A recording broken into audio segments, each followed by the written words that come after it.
Você se considera uma boa pessoa ou uma pessoa com um bom caráter?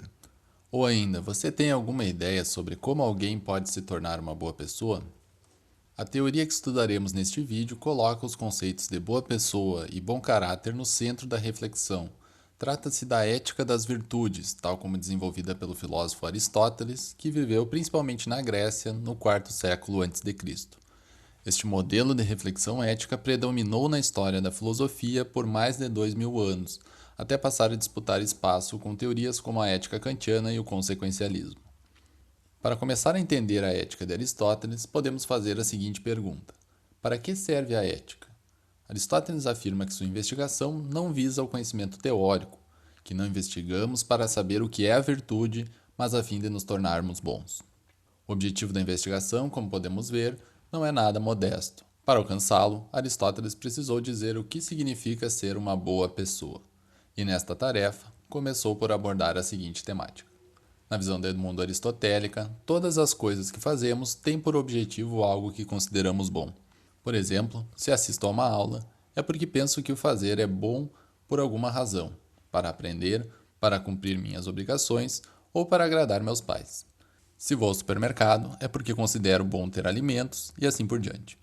O seguinte questionamento pode então ser feito: se todas as ações visam algum bem, isso não significaria que fazemos sempre o que é bom e que nos tornaríamos naturalmente pessoas boas? Se fosse assim, não haveria qualquer necessidade para uma investigação ética.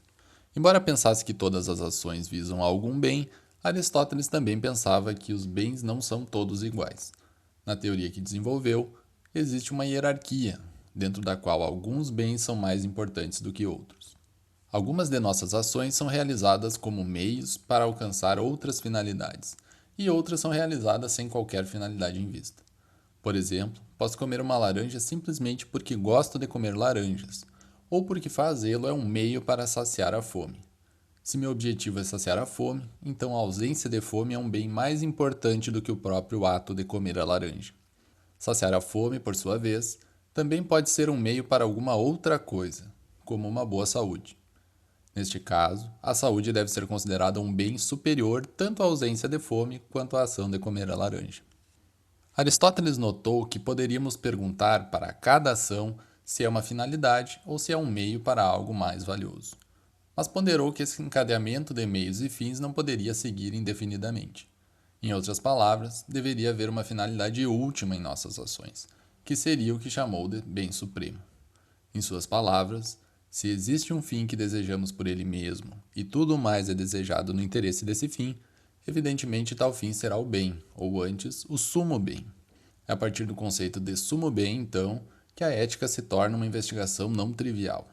Aristóteles pensou que conhecer o bem supremo, o objetivo mais importante que pode ser buscado numa vida humana, seria extremamente valioso, pois aumentaria nossas chances de alcançá-lo. O que é então o bem supremo e como poderíamos alcançá-lo? Estas são as duas questões principais que a ética de Aristóteles buscou responder. Aristóteles elucida o que é o sumo bem a partir dos conceitos de felicidade e virtude. A felicidade, diz Aristóteles, é algo que buscamos por ela mesma, sem entender que seja um meio para qualquer outra coisa. Como diz Aristóteles, a felicidade ninguém a escolhe tendo em vista qualquer coisa que não seja ela própria. Por essa razão, Aristóteles diz que o bem supremo para a vida humana é a felicidade. Mas isso não encerra nossa tarefa, pois existem várias concepções sobre o que é a felicidade. Em primeiro lugar, felicidade aqui é uma tradução para a palavra grega eudaimonia, que também pode ser traduzida como florescimento ou bem viver. Além disso, a felicidade não pode ser confundida com um estado momentâneo de alegria ou com alguma outra sensação passageira. Essas observações, no entanto, dão apenas algumas pistas sobre o que é a felicidade e o sumo bem segundo Aristóteles. Para darmos um passo adicional, precisamos recorrer ao conceito de virtude, de onde surge o nome da ética aristotélica como ética das virtudes. Aristóteles diz que uma vida feliz, ou uma vida bem vivida, é uma vida conduzida de maneira virtuosa. A virtude é uma forma de excelência, e para dizer o que é conduzir a vida virtuosamente, ele propõe a teoria do meio termo. Nas palavras de Aristóteles, a virtude diz respeito às paixões e ações em que o excesso é uma forma de erro, assim como a carência, ao passo que o meio termo é uma forma de acerto digna de louvor. E acertar e ser louvada são características da virtude. Também diz que a virtude é uma disposição de caráter relacionada com a escolha e consistente numa mediania, isto é, a mediania relativa a nós, a qual é determinada por um princípio racional próprio do homem dotado de sabedoria prática. E é um meio termo entre dois vícios, um por excesso e outro por falta, pois que enquanto os vícios ou vão muito longe ou ficam aquém do que é conveniente no tocante às ações e paixões, a virtude encontra e escolhe o meio termo. Vejamos como entender essas passagens com alguns exemplos. Viver virtuosamente envolve desenvolver um traço de caráter que guia nossas ações e sentimentos de uma maneira que se afasta de excessos e faltas. Aristóteles analisa, por exemplo, o sentimento de medo. Tanto a pessoa que sente regularmente medo em excesso, quanto a que sente muito pouco medo, tem um traço vicioso de caráter. O vício do excesso de medo chama-se covardia, e o da falta de medo chama-se temeridade. Imaginemos que uma pessoa esteja diante da possibilidade de comprar máscaras para usar durante a pandemia.